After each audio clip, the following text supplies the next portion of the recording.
Welcome to the Online Success Journey podcast, your opportunity to discover and learn from entrepreneurs like yourself. This is not your typical podcast, but a place where you can get the real story and find out how real people encounter speed bumps and detours, but journey through to find success. Now here's your host for the Online Success Journey podcast, Patience. Welcome to the Online Success Journey podcast. This is episode 387. Make sure you click to subscribe right now so you'll never miss a journey. I post one episode each week and each guest has a fascinating story to tell. Joining us today is Suman Cherry. Suman is the Chief Executive Officer and the founder of Cherry Talent Group. Suman has over 20 years of recruiting experience, during which she has successfully placed over 500 employees across industries such as medical, oil and gas, construction, and real estate. Hello, Suman. Hi, Patience. How are you? I'm fine, thank you. My audience are excited to hear your story. Just start by telling us one thing we are going to learn from you today. I think what you're gonna learn from me is that the entrepreneur journey isn't a straight line. It's a lot of hiccups along the way, and there's a lot of resilience and unknowns that you have to be able to take actions on before you can reach what you really want. And there is no stopping point of doing it as well. Wow, I can't wait to hear more about that. Let's get started with the basics. Can you tell my audience a little bit about your background? Yeah, absolutely. So I've been in recruiting for about 20 years. I started off in medical recruiting. I worked with doctors. I did that for a few years. And then I moved into kind of oil and gas based recruiting, executive level engineering, those types of positions. And then over the past few years, I've been focused on construction. So project managers, executive level, estimators, superintendents, and a lot of other types of positions in between. Most of my career, I've done everything in the recruiting model. I'm not sure how familiar people are with how recruiting works, but traditionally you have kind of two different ways of thoughts with recruiting. You either have everything done in-house, so you have an in-house recruiter, an HR person or you work externally with that and you look for a contingent recruiter, which typically they charge an amount based on the first year's salary. So it's usually a 20 to 25% placement fee. There's no upfront fee, but there is a lot of risk associated with it as well. So during COVID, I had a client that came to me and asked me if I'd be interested in doing some contract work. And I had never done that on the recruiting side. And I was like, sure, because things were really slow. And so I started doing it and I loved it. I loved the shift moving from this sort of, kind of more of a transactional type of, like working versus working from this place of more of a place of like flow and also transparency, authenticity. It created a much stronger communication side with my clients. And also on the candidate side, it created a much better opportunity for me to take a lot more time, or my recruiters take a lot more time to spend with candidates. So I rolled out this company, that's based on the idea of we do everything from an hourly consulting basis. So it's almost like you have a combination of an in-house recruiter with an external recruiter, and we help to facilitate the hiring process for it to be seamless and as effortless as possible. And it's been absolutely unbelievably successful. And our clients are saving money, they're saving time, they're getting the right people. The candidates are happy, they're not being ghosted, they're getting feedback. And it's creating a lot of amazing connections with people, which is like ultimately the goal, right? Is to create a place where it's done from a more of a human place versus it being more of a transactional experience. Wow, what a background, Suman. But why do you do what you do? I love people. I've always just had such an interest. I'm just really nosy, I think, more than anything else. I've always been someone who just wants to understand people's stories. And I always ask a lot of questions. And I love just communicating with different types of people and hearing their stories. And it's just fun for me. And so I guess I just took my passion of of doing that and just turned a company into it. So. Wow. Thank you. Let's put man aside. How do you know you are successful? It's interesting that you asked me this question because this morning I actually had this thought when I was getting ready. I was like, what does success mean? And for me, success is living a life where I created a life where I don't feel like I need an escape from it. That to me is success. It's success to me is creating something where you're not having to escape your life. You get to have thriving relationships. You get to have thriving businesses. You have overflow of all things. And, you get to do what you want to do and not everything. You have freedom, So that to me is success. Tell my audience, how can you tie your company culture, core values into your hiring practice to create best practices?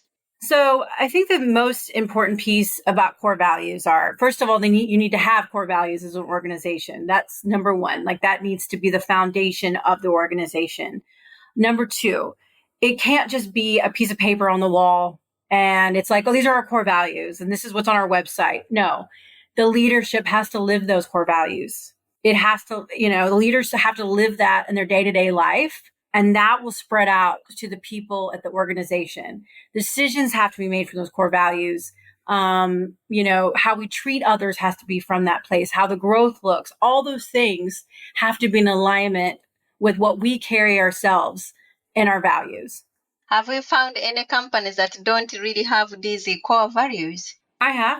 I have worked for companies. Several years ago, I worked for, I'm not going to name any names, but I worked for a company that, I probably knew pretty quickly that the core values weren't there. And the reason they weren't there is because the leadership, there was a lot of toxic situations. The leaders were very fear-based. And that fear kind of spread to everyone else at the organization. Everyone was very nervous all the time and afraid to make mistakes and those types of things. And so whenever I did have one person who interviewed, I remember the person interviewed and they were just horrified by the interview. It was the person showed up late. They weren't prepared. It was just an absolute mess. The leader had no idea what was going on. Nobody knew what was going on. It was just an absolute waste of time. And then there was no feedback afterwards. So I pretty quickly learned to move on from them. And those are definitely not the types of companies that, we work with. We do not work with those types of companies. We want to provide our candidates good companies that have great core values, that treat their people well, that treat kindness to their people, that understand, that it's about coaching and nurturing and growing your team. And your company also protects you, like in situations where there are toxic employees, they're making those decisions to get rid of them, even if it's a situation they're very high achievers, right? That's the hardest. That's super high achieving employees, but they also their core values don't align with yours. And the companies that are making those decisions, that's the kind of companies we work for. That's what we want to represent as well for our candidates. Wow. I thought you went there and told the company that, look, this is where you are getting wrong. And I was waiting to hear that. Oh, yeah. No, I mean, I did try to I think it was several years ago. So I wasn't quite where I am now. I'm much more with my clients now. And I think that's also the model. I think when you're in a contingent model, there's not a real relationship there, right? Because anytime you're talking about, and not that it, but when you're talking about them spending money from an hourly basis, it's a lot more communication and it's a much more consulting coaching model, right? And I can give a lot more of my expertise. And honestly, my expertise has doubled or tripled or quadrupled in the last, 5 years, right? So I don't think I was in a place then, but I do think if I had them as a client now, yes, absolutely. I would have a very real conversation with them on why they can't hire people. Yeah, absolutely. Wow. Thank you for sharing. What have you learned from business as a whole? I think the number one thing I've learned in business is if you are comfortable too much, that means you're stuck. right? I think growth comes with a level of uncomfortability at every level. You just sometimes, the fear will always be there, when you're evolving and changing and you're investing in things and people and technologies and all those kind of things. But it's like, that's the only way, right? There's only one way to the other side, and that's through it.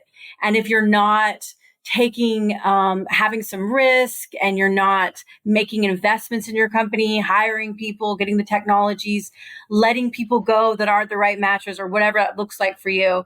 Yeah. I mean, I think you're going to feel very stuck in your business, and eventually those types of businesses don't survive in the long term. Tell my audience about the magic moment, the day it suddenly all went right for you. I love that. So I think, I had just started the business. I'd rolled this out so it's almost been a year now. So I had rolled out the business, and I'd only had just a couple of clients at this point. And this was a new client that I had worked with, and it was a new type of position under the model, a little bit different than what I had been done. And I had a candidate who was in a really toxic work environment. She just didn't feel appreciated. She felt like she was criticized all the time. And so she was just really, really frustrated. And my client is the opposite. My client is this thriving, nurturing, compassionate, caring, incredible, aligned company. And, so we went through it was a lot of candidates that wanted to, work there. And so there was a lot of interviews that went through. She went through multiple interviews, those types of things. And the whole time she's like, I really want this job. This is my dream job. I'm like, all right. And then my client called me. It was like a Friday night. My client called me like at 6:00, and he was like, okay, well, we're making the offer to her. And so my daughter, and I tell this story a lot, but my daughter, she's 10, and she's like, always like, what do you do all day? Like, why are you on the phone all day? Who are you talking to? And I'm like, okay, do you want to like see what I do? And she's like, yeah. I'm like, okay, we have to be really quiet. So I called her up, and I like told her, and like, she was like screaming the candidate, like, oh my gosh, I can't believe it. I'm so happy. This is my dream. And anyway, so like, that moment. And then she was just like, thank you so much. It's just been such a, and it was a lot of coaching and the process itself with my client, my candidate. And honestly, like my daughter, was like, oh my gosh, mommy, you make people happy, and that to me was like, I'm going to tear up thinking about it. But that was like a very magical moment for me. It's like, oh, what I do really creates value for people, Wow. Wow, what a story. Thank you. Oh, wow. Thank you for sharing. Yes, you make people happy. Yeah. What are the pros and cons of different hiring practice have you seen lately? There's option A, which is you do everything, all your recruiting in-house, right? You bring in an internal recruiter, and you have like an HR person managing that. And then you're doing all the sourcing, you're going through all the resumes, you're setting up all the interviews, you're coordinating everything, all the stuff is in-house. So the advantages of that are obviously you have someone who representing your company from a really positive place, right? It's good from that standpoint because you have someone who is going out in market, hopefully, and they're very excited about your company and they're speaking about your company in a very high regard and they know your company really well. So that's the positives. The negatives is that in order to justify having internal recruiters, they have to work on a lot of positions, right? They have to work on 25 positions sometimes at a time. And that limits them. And I've actually read quite a few, I've talked to quite a few internal recruiters who have said this to me, that the limitation they have is that they are limited on the types of candidates because they just don't have the amount of time to source through hundreds and hundreds of candidates. And they don't have the time to spend the time to, do a deep phone interview with them and all those pieces. So there's probably less quality candidates for them to choose from. That would be this advantage for the kind of that model. Obviously, there is the other model where you don't have anyone and you're the owner and you're doing everything yourself. And there's not really any advantage to that. So we can move on from that. External recruiting model. So on the external recruiting model, and I touched on this a little bit, it's, this contingent idea. And this is how it's been done always. Like this is how recruiting's always been. You don't pay anything up front. You hire like an expert recruiter that's in your industry. And then once they, fill up the position, you you pay a placement fee of the first year salary, somewhere between 20 to 25%. And then there's some type of guarantee, 6 months to a year. If the person leaves, they'll replace them or whatever else. Well, the challenge with the external model is, first of all, it's very expensive. It's very cost prohibitive. For most companies, it would be very cost prohibitive, because if you're placing 5 candidates and that year, and let's say they're all $100,000 candidates, you're going to be spending, $100,000 in placement fees or more a year. And if someone leaves, that's a huge cost for you, right? That's a huge cost. And then the other disadvantage, and this isn't to say anything negative about it, because I've obviously done it for a long time, contingent recruiting, is there's a lot of attachment to that candidate, right? Because you only make money if you place the candidate. You only make money if you place the candidate. So you could be working on a position for 2 or 3 months, and, some red flag pops up, or something shows up, or you are realizing maybe this isn't the best match for them, or vice versa. And there might be a time where you might not have that conversation, just to be honest, right? Because it's definitely has like a hustle mentality. And you're also having to work on 15, 20 positions at a time, right? How much energy, how much time are you really giving to that client, especially if it's a challenging position? If it's a very, very niche, very skilled, if you don't have those candidates, everyone's using the same things, job boards, and we're looking for candidates, but you just may not have the time to find them, right? Or, like you talked about before, being able to have that relationship with the client to be able to be like, yeah, this salary is too high. Like, no, this isn't good. Because when we do our profile calls, we're very direct with our clients. And so that process isn't very accessible on the contingent model. It's a lot harder to get your clients to sort of, to get resumes through. The feedback takes a lot longer. The process itself is a lot harder. My model, right? So I don't know. There might be another model out there, but these are the main models. My model is like a combination of both models, right? So you get someone who is representing your company in a very positive way, because when we sit down and we have that profile call, we want to really understand who you are as an organization, your values, who you are personality wise, who's worked, who hasn't worked in your organization. And we're really trying to have you open up your parameters on what you're looking for, because a lot of times clients have this very unicorn idea. They have to have like 7,000 things.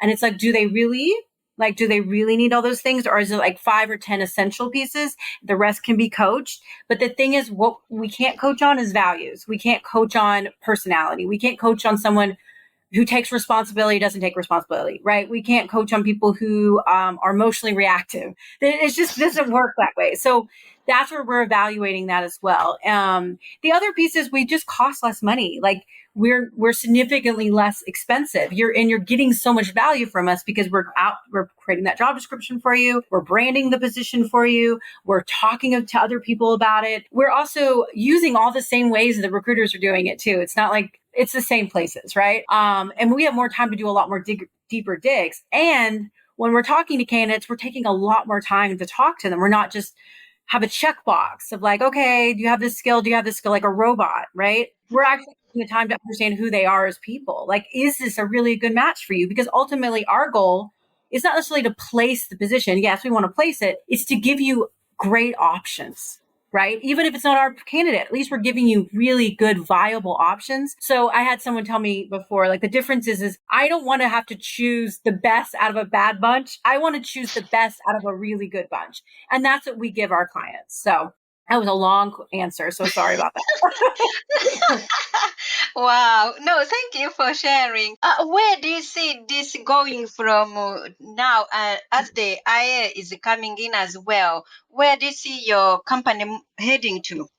Taking over everything? I don't know. I just see it having so much unbelievable potential. I mean, the feedback on it has been incredible. The model is working. We've had so much success. I just see us hiring more and more recruiters and teaching them the Cherry talent way, right?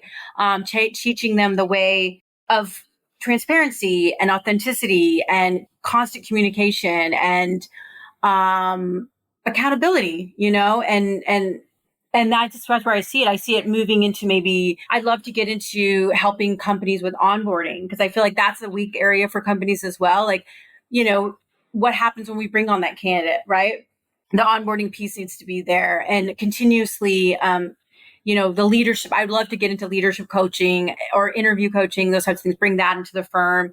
I really, really want to bring into it, like helping on the candidate side as well, creating some programs and stuff to help people really, how do I land my dream job? Because I think a lot of times people, even, all of us get stuck in a kind of a limited viewpoint on things, and we can't see outside of it. And a lot of that, everything has to do with ourselves and our beliefs about ourselves. So, I think a lot of times people kind of feel stuck in their roles and their jobs and think, well, there's nothing else better for me out there, and I'm just going to stay here. But they don't even take the chance to look, right? They just complain about it, and they don't actually take the initiative to create that new resume, or maybe learning those new skill sets, or polishing their interviewing skills, or whatever needs to be done, or really just an overall confidence piece. So yeah, I have big plans. I have lots of plans. Wow. When do you have time to work on all these lovely lots of plans? I have a lot of support. I think first of all, I have a really supportive husband. So my husband, is my daughter's been home all summer. So my husband's been Mr. Dad, and I think that's a huge piece of it. I have a huge support network. I outsource a lot of my admin responsibilities, the marketing, graphics. I don't handle any of that stuff, right? I have someone else help with those. I also, on the sourcing side, I have, companies and people that help me to kind of do the initial sourcing. But yeah, I don't know. My daughter asked me this yesterday. She's like, how do you do all this? How do you do all this? I'm like, I don't know. I just do it. I think when you're doing something you love, you work weekends, you work nights, it's okay, right? That's what it is. But you also give yourself time to have breaks, right? It's really important for me to shut down at a certain time during the night, to have time with my family, to have dinner with my family, to play Roblox with my daughter, or Slime or whatever, watch a movie with my husband. I really take that time as well. And I take care of myself on a physical level too. I exercise, I eat well, I really do a lot of work. I've done a lot of work on myself, not just from I worked with coaches to help with trauma and emotional, mental health, all those things, because they all tie in together. So I'm a firm believer in always continuously expanding yourself. I think we're so much more limitless than we believe ourselves to be. Thank you. Someone who's out there listening on the call, as you mentioned that some people, they are not really polishing their resume. They are just complaining about their jobs they are in, they are bad. What advice would you give to them? I think that the first thing is it's like something that's so true is you can't solve a problem in a problem, right? Mm-hmm. So you can't be focused on complaining about your job, dreading your job, hating your job, and all those things, and not taking any type of action to remedy that. And maybe that isn't even about finding a new job. Maybe it's a conversation that needs to be had with your leadership team. Maybe it's a conversation that needs to be had with a coworker. Maybe it's something that the perspective of what it is, maybe it has something to do with your home life, right? That's carrying over to work. I don't know. But I think it's important to start having awareness of where this is really coming from, number one. And if it is a place where you were like, okay, I do want to look for a new job, the best time to look for a job is when you already have a job, So take that time. Number one, you spend that time on the resume. If it's not something that's your thing, go hire a resume writer, If any of your listeners, need some referrals for resume writers, I can definitely give some. Resume writers are wonderful. You can have them help you create your story. Number two, spend that time. If it's you, take the time to really create your story. And on your resume, you need to be talking about your accomplishments, the things that have really set you apart and what you've created value in an organization, what processes you've put in or money you have made or whatever the thing is. It needs to be there, because ultimately when a company is looking at resumes, yes, they're looking for skill set, but they have a problem and they need someone to help solve that problem. And if they look at yours and say, oh, wow, this person has done this, and this is something that we have a problem with. This person could help us with this. There is a lot of that, right? The other place is, LinkedIn. You need to make sure your LinkedIn profile is sharp. People are on there all the time. I get almost all my leads come from LinkedIn. I have hundreds of people that look at my profile every single day. I mean, it is absolutely essential that you have a sharp picture on there, that you have updated information, that you get referrals on there, that you, if you're in an industry, like if you're in oil and gas or whatever industry it is, you need to be posting articles about that. You need to be putting your insights on that. That shows your interest, right, in that industry. And that's going to draw people, companies to you, right? Like if a company that you want to work for, you see they've posted something, I mean, comment on it, right? Comment on it. I don't know. I know it sounds, but you have to market yourself, you know, you really do. Oh, wow. Thank you. I know. What is one thing that has contributed to your success?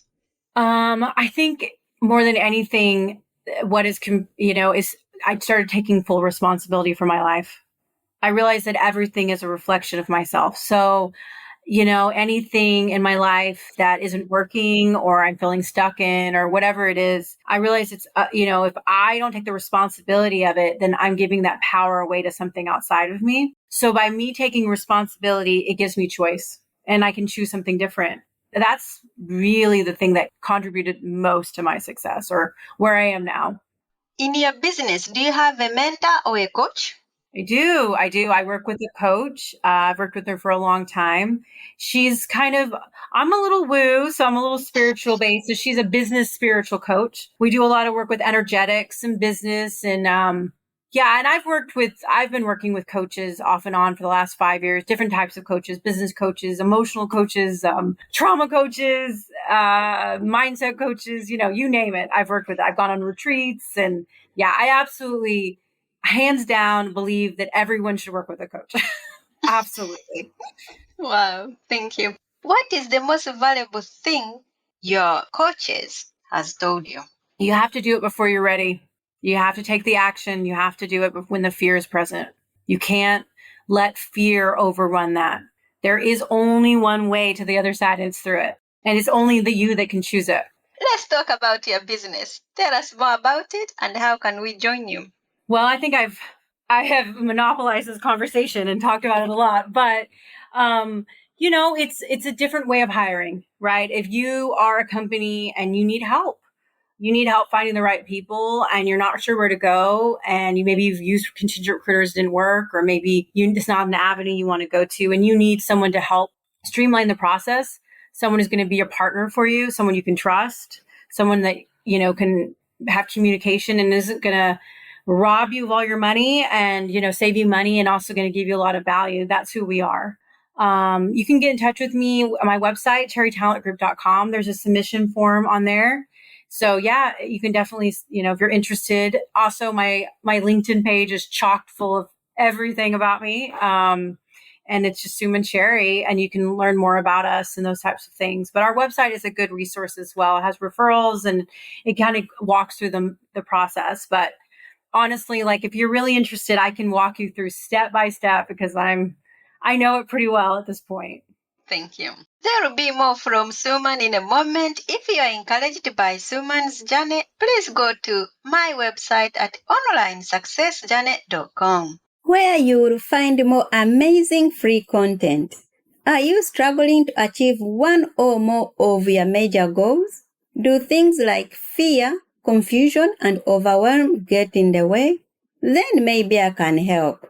I work with clients to support them get unstuck and make massive leaps forward to create their dream life. Go to onlinesuccessjourney.com/coaching and let's chat on Zoom to see if we are the right fit for each other. That's onlinesuccessjourney.com/coaching. Now, Suman, I would love you to share more with my audience if you're up for it. Absolutely. Thank you. Do you read books? I do read books. Tell us what is your favorite book that has some relevance to being entrepreneur.